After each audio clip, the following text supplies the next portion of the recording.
Welcome dear viewers to the video on topic pharmaceutical product development frequently asked questions. The video is regarding some of the important and critical questions which are important for the pharmaceutical product development personnel.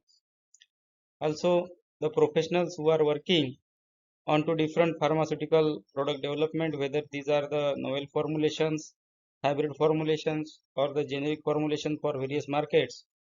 We should have understanding of these questions and we should know how to answer these questions. This video will help you to have understanding and how to answer in the interviews. So first section is related to the formulation research and development technical questions. I have selected some of the questions for the understanding. There may be many questions, but some of the critical questions I have selected here. The first question, let's start with it. What is the approach for developing the QBD based formulation? As we know, nowadays quality by design approach is used for the global product development and for the products which are being developed for the regulated markets. So, to develop the QBD based formulation, begin with the risk assessments using tools like defining the CQAs, making the QTPP, FMEA, that is failure mode effect analysis, identifying the CMAs and critical process parameters, critical material attributes, and using the OFAT one factor at a time trial or DOE trials for formulation optimization. Based on all these study, the control strategy is established and it is demonstrated that the product is robust. So this is the way to develop a QBD based formulation. Second, how to select excipients for a new OSD formulation. So whether it is a OSD formulation or a liquid formulation, the selection is based on the compatibility, functionality, regulatory acceptability, the target release profile, QTPP requirements, and the excipients are screened through the pre-formulation studies and the compatibility with the APIs. Also, we need to understand about the sensitivity of the API and the properties of the excipients to use it into the formulation. Question number 3. What strategies are used for the BCS class 2 and 4 drugs? So BCS class 2 and 4 drugs are the insoluble drugs. So for this drug, improve the solubility via making it solid dispersion, nanosizing or salt formation. For BCS class 4, both solubility and permeability enhancers are considered and the techniques like the spray drying amorphous dispersion, solid dispersion and lipid based systems with or without permeation enhancers can be done. How to design a discriminatory dissolution method? So this is a vast topic, but you can answer like use multiple medias with pH 1.2, 4.5, 6.8, change the RPM of the apparatus and then apparatus type. Ensure the method can detect the formulation and process changes. These changes should be meaningful. This is the way to develop a discriminated dissolution method. I have made many videos on the discriminated dissolution method. You can go through those videos. Question 5. What is the example of 505B2 or hybrid application? So example is like tablet to oral liquid transition or change, FDC tablets or once a day formulation when the RLD is available with multiple daily administration. Technology transfer and scale up related questions. So some questions I have included. How to ensure a smooth tech transfer to the manufacturing site? We know that the tech transfer activities are critical. So by providing the clear documentation like PDR, MFR, BOM and support during the trial batches and ensure the critical process parameters are identified, then training and hands-on support to the site team is given. By this way you can ensure the smooth site transfer or tech transfer. Then what are the key learnings from the scale up failures? If there is a failure of scale up, what you will learn, how you will learn. So it is by ensuring that the process parameters are scalable, understand equipment capacity, capability differences, occupancies and mitigate the risk through pilot scale trials and data trending. Question on how to manage site transfers.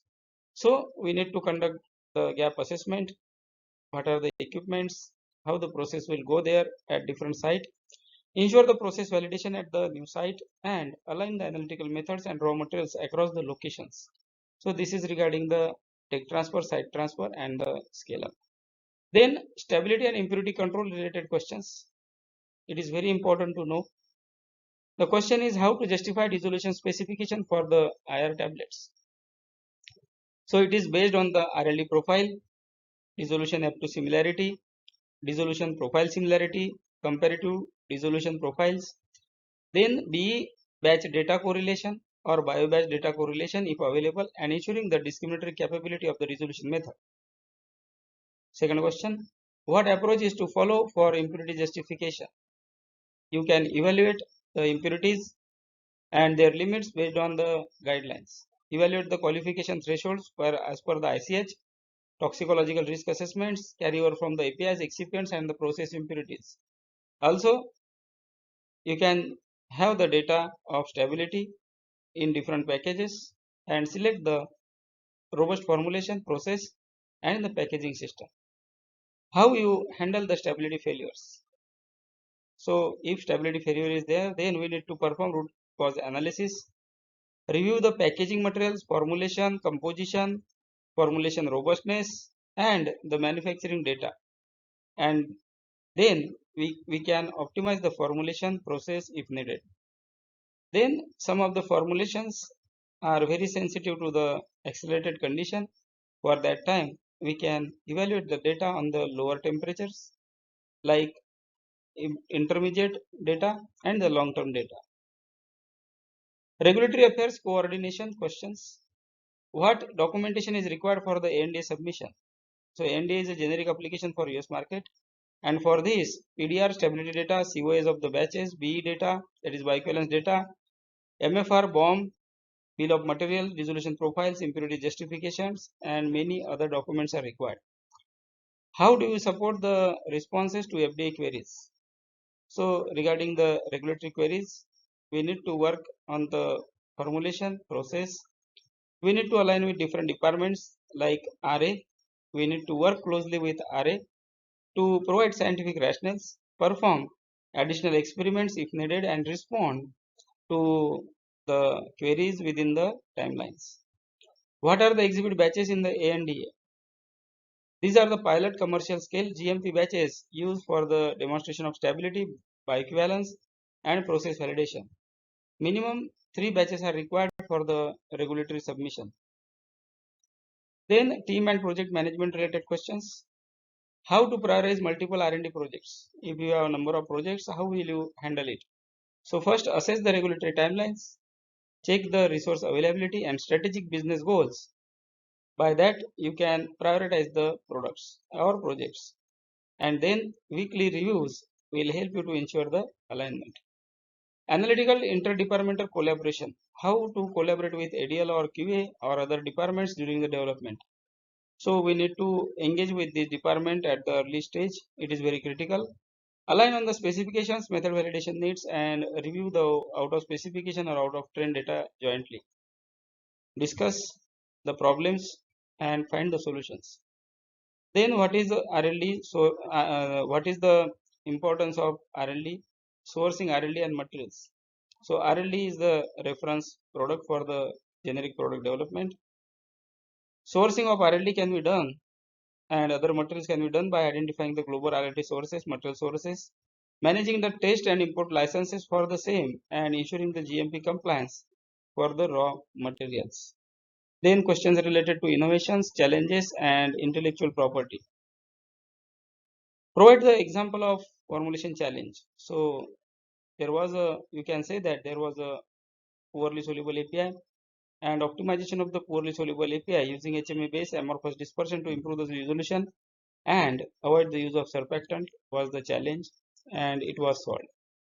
Then patents.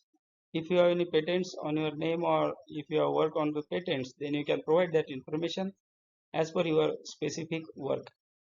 So patent related to the pediatric bioavailability by making the oral liquid formulation. Then soft skills and other questions. What motivates you to work in the formulation R&D?